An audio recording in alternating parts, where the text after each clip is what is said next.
who have enriched the quality of the meditation during this auspicious occasion. We all have a common goal, and even as our beloved Master has instructed in the advice, it is very essential for everyone to fix his thought at the very outset upon the goal which he has to attain, so that his thought and will may pay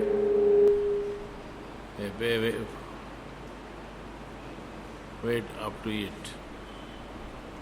After having had a shower of his immense grace and enjoying the bliss, curiosity as to the source of emanation of this joy is also had by many aspirants. Those who remain silent are blessed doubly. The various types of joy felt by us have been dealt at length in the book Path of Grace. The joy experienced is not any speculative or metaphysical concept, but the joy emanating from the blissful states of mergence. Silence is always the background on which joy rests. The actual imperience is much deeper than these expressions of the joys. The actual silence is beyond expression. But when we ponder over the condition imperienced, we find there is a type of awareness of omnipresence of the Master and our own nothingness which grants joy. Another type of joy is due to the awareness of harmony of the self with the Master. The third type of expression of the state of silence is the joy due to the confidence and competence we have in the work of the Master. The fourth type of joy is due to the awareness of competence per se of our own self.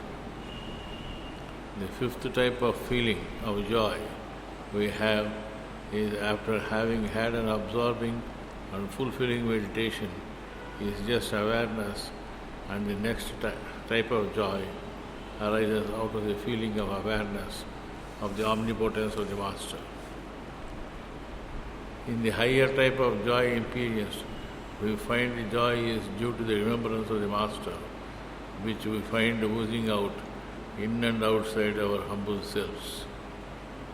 This type of joy, which is imperienced, depends on the level of the aspirant, and though all are part of the SatSangh, each feels the Master in his own way. This, of course, is possible only because when we are attentive to the transmission.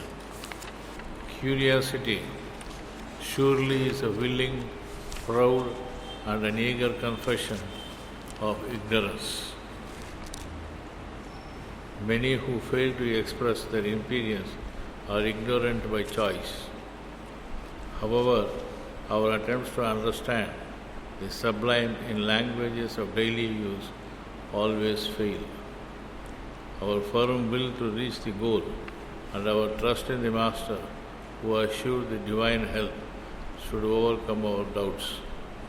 It was categorically stated by the Master that the pull from the center remains always as a one inextinguishable impulse to return to the source.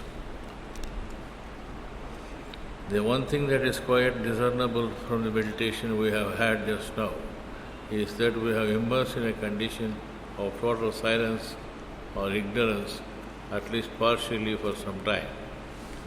Silence, we know, is the language of communication of the divine.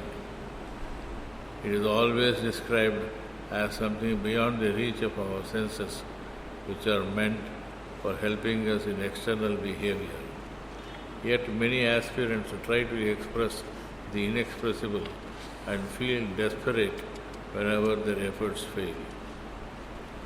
If instead of attempting the impossible, it is better to follow the method of trust in the Master and feel how nearer our way to Him, which is our goal. After an hour of meditation, where we were immersed in deep and inexpressible silence, we can as well contemplate on His traits rather than trying to find meaning to our experience in the words of saints and philosophers. When we find similarity in the expressions, we get into certain catchwords like Advaita Anubhuti, etc. I do get communications from co-travelers in the path that they are experienced wide, trying to find solace that in such expressions they are nearer the goal. The goal that we have chosen is nearest to our heart, even as the Master expressed in many of his writings. The heart where we are able to meditate gives indications of the origin where activity and inactivity join. Master was wondering when he expressed in his book Efficacy of Raja, lo, the same wonder is what we should have if we feel our nearness to the origin. Yet our mind ignores the nearness and looks at various scriptures and authorities to find the origin, which is our goal, that is nearmost to us, without which we will cease to be. When we examine ourselves to understand the meditation we now have had, we should naturally try to throw light on the transmission we have experienced. Remembrance of the grace of the Master felt is the most efficacious way of owning up what has been poured into us. Master advocates that our remembrance should be in such a way that we feel the thought of remembrance oozing out from the objects everywhere. Instead of wasting our efforts in understanding the omnipresence of the Master through scriptures, we can adopt this easy method of remembering Him in all that exists and feel happy that Master has blessed us with such understanding. Omnipresence is a matter of experience and not a philosophy. I pray that we spend our time in the venue of the congregation not only because it is very hot outside due to severe summer, but because we can feel the cool presence of the Master here in our hearts.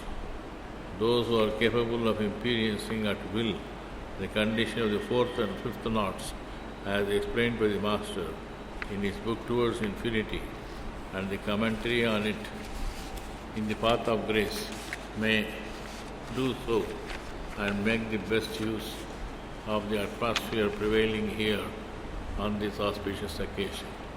My humble pranams.